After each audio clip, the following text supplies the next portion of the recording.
यूट्यूबवर व्हिडिओ बनवून थकलाय, म्हणावे तसे व्ह्यूज येत नाहीत, म्हणावे तसे सबस्क्रायबर्स वाढत नाहीत. नमस्कार मंडळी. तर बऱ्याच ताईंचे प्रश्न असतात की आमच्या व्हिडिओवरती व्ह्यूज येत नाहीत, आमचे सबस्क्रायबर्स वाढत नाहीत. तर हे कशामुळे होतं? तर आज तुम्हाला मी हेच सांगणार आहे. जास्तीत जास्त व्हिडिओवरती व्ह्यूज किती येतात? तर 50 ते 60 वरती येऊन थांबतात. जास्तीत जास्त 100 ते 200 वरती येऊन थांबतात. त्यापुढे जास्तीत जास्त व्ह्यूज येत नाहीत. यूट्यूब ॲल्गोरिथममध्ये तुमचे व्हिडिओज पुश करत नाही. खूप सारी कारणे आहेत. खूप सारे प्रश्न तुमच्या मनामध्ये आहेत. यूट्यूबवरती व्हिडिओ अपलोड करून सोडून देतात, पण त्यानंतर देखील काही गोष्टी महत्त्वाच्या असतात, ज्या चेक करायच्या असतात, पूर्ण करायच्या असतात. आपण त्या करत नाहीत. त्यामुळे तुमचा व्हिडिओ जो आहे यूट्यूब ॲल्गोरिथममध्ये बसत नाही आणि यूट्यूबच्या ॲल्गोरिथममध्ये व्हिडिओ नाही बसला तर यूट्यूब त्या व्हिडिओला पुश करणार नाही, लोकांपर्यंत पोहोचवणार नाही. तर अशा 6 महत्त्वाच्या गोष्टी आहेत ज्या तुम्ही तुमच्या व्हिडिओला अपलोड केल्यानंतर केल्याच पाहिजेत. व्ह्यूज येतील, पर्यायाने सबस्क्राईब वाढायला मदत होईल. तर कोणत्या आहेत ह्या 6 गोष्टी? ज्यावेळेस तुम्ही व्हिडिओ डायरेक्ट पब्लिक करता तर तसं नाही करायचं.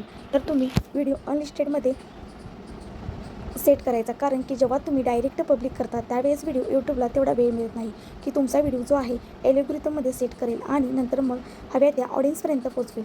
ज्यावेळेस आपण अशा प्रकारे व्हिडिओ सुरुवातीला अपलोड करतो त्यावेळेस यूट्यूबचं काम सुरू होते. बॅकग्राऊंडमध्ये आपले व्हिडिओ चेक करतो की हा व्हिडिओ कोणत्या टॉपिकवरती आहे, कोणत्या ऑडियन्सपर्यंत पोहोचवायला हवा, हे यूट्यूब पाहतं. जेव्हा तुम्ही व्हिडिओज बनवता, यूट्यूबवरती अपलोड करता त्यावेळेस कधीही अनलिस्टेड करा. त्यानंतर 5 ते 6 तासानंतर त्या व्हिडिओला अपलोड करा, कारण मधल्या काळामध्ये यूट्यूब सगळं चेक करत असतं. तुमचा ऑडियन्स सिलेक्ट करतं. तुमचा जो व्हिडिओ आहे तो यूट्यूब ॲल्गोरिथममध्ये सेट करतं. त्यानंतर जेव्हा तुम्ही पब्लिक करता तो आपोआप व्हिडिओ तुमच्या टार्गेट ऑडियन्सपर्यंत पोहोचवला जातो. आता दुसरा पॉईंट आहे, जेव्हा तुम्ही व्हिडिओ अनलिस्टेडमध्ये अपलोड करता त्यानंतर तुम्ही महत्त्वाची एक सेटिंग करायची असते, ती म्हणजे टॅग्स लावायचे असतात. ते टॅग्समध्ये तुमच्या ऑडियन्सशी रिलेटेड कीवर्ड्स टाकायचे असतात. त्यामुळे यूट्यूबला समजतं की हा कीवर्ड्स आहे, कुठे रँक करत आहे, कोणत्या ऑडियन्सपर्यंत हे कीवर्ड्स पोहोचवायला हवेत.